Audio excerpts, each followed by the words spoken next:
Why TDS on sale is so high for NRIs?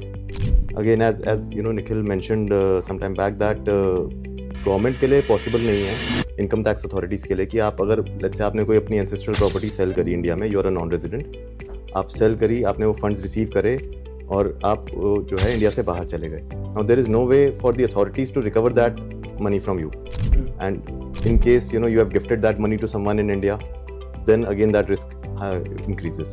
तो इसीलिए government चाहती है कि आप फर्स्ट स्टेज पे ही, जिस स्टेज पे आप प्रॉपर्टी सेल कर रहे हैं, the buyer itself deducts the whole amount of tax, the maximum possible amount of tax from that the payment at that point.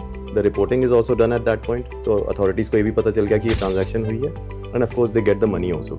You can subsequently file your return, and उसमें आप अगर आपका tax ज़्यादा deduct हुआ है तो आप उसका रिफंड क्लेम कर सकते हैं. ऑल्टरनेटिवली आप अगर आपको लगता है कि अमाउंट बहुत ही ज़्यादा है and your the return filing timeline is quite far in the future, then आप एक लो टैक्स डिडक्शन सर्टिफिकेट के लिए अप्लाई कर सकते हैं with the tax authorities who do certain workings, and वो डिटेल में हम डिस्कस करते हैं.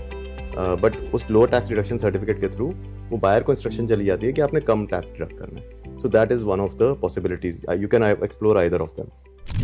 Got it.